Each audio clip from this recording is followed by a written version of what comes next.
I'm Nancy Cavey, National ERISA and Individual Disability Attorney. Welcome to Winning Isn't Easy. Before we get started, the Florida Bar has said that I have to give you a legal disclaimer. So here it goes. This podcast is not legal advice, but nothing is ever going to prevent me from giving you an easy to understand overview of the disability insurance world, the games the disability carriers play, and what you need to know to get your disability benefits. So off we go. Today, I'm going to talk about the full and fair review requirement and how courts interpret the carrier's statutory obligation to you. First, I'm going to talk about what does a full and fair review mean to a denied ERISA disability policyholder or beneficiary. Secondly, I'm going to talk about second time around on a disability claim and how one federal judge threw the book at a disability benefit claim administrator who missed deadlines, edited and changed their doctor's reports, and failed to produce requested plan documents. And lastly, I'm going to talk about why you've got to exhaust your administrative remedies by filing appeals in your claim and why you just can't blow up your case and send it right to federal court without filing an appeal. So let's take a break before we get started with this week's episode. Have you been robbed of your peace of mind from your disability insurance carrier? You owe it to yourself to get a copy of Robbed of Your Peace of Mind, which provides you with everything you need to know about the long-term disability claim process. Request your free copy of the book at caveylaw.com today. Welcome back to Winning Isn't Easy. Ready to get started? I am. What does full and fair review mean to a denied ERISA disability policyholder or beneficiary? Let's go back to basics. The Employer Retirement Income Security Act, which governs employer-sponsored benefits like disability insurance, is not friendly to the very people it was designed to benefit. However, one of the saving graces in ERISA are the ERISA claim regulations, which require that a denied policyholder or plan beneficiary be given a full and fair review during the claims review process. So I'm going to tell you a story because I think we can learn many lessons from stories.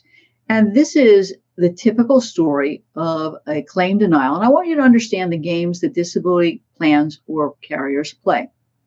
So Ms. Jett was a legal assistant who had back problems for which she underwent back surgery. She was paid short and long-term disability benefits, and she even applied for and was granted Social Security disability benefits. But the disability carrier, United of Omaha, was done paying benefits.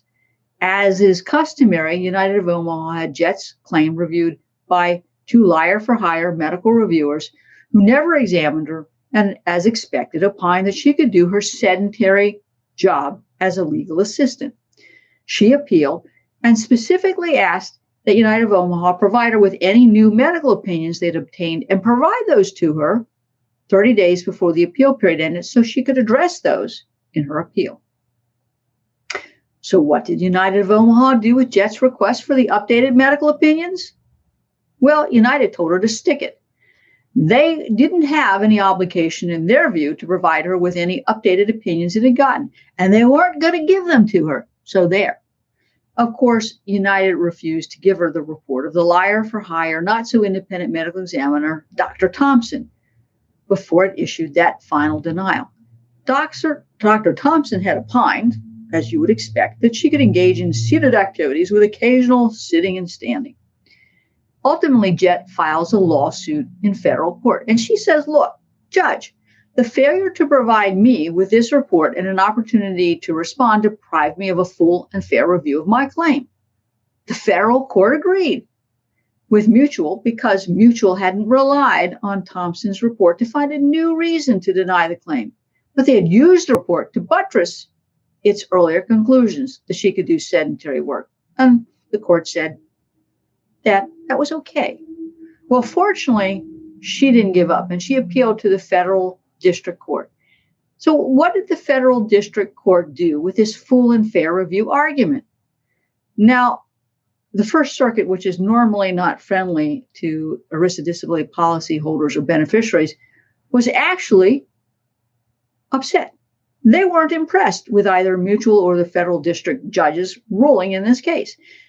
The court said, look, the ERISA regulations provide that a claimant has to be provided all of the documents that were submitted, considered, or generated in the course of making the benefit determination, whether or not it was relied upon. So the First Circuit in Jett versus United of Omaha held that the full and fair review regulations applied to the initial appeal and the determination on appeal. That mutual refusal to provide the report of Dr. Thompson violated that regulation and it deprived her of the opportunity to respond.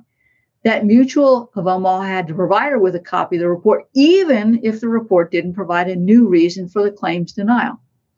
The court found that she was prejudiced by Mutuals of Omaha's failure to provide the report and directed Mutual of Omaha to provide her with the report and give her an opportunity to respond to the report, and told Mutual of Omaha, you need to make a new decision. Now, I think that was a great decision for Ms. Jett. And for those people who live in the First Circuit, in my view, a phenomenal and unexpected decision from a court that is not friendly to disabled policyholders or plan beneficiaries. But for all of us who are outside of the First Circuit, I think it's still a good decision that reminds disability carriers that full and fair review means just that they have to produce information that they obtain, that they rely on.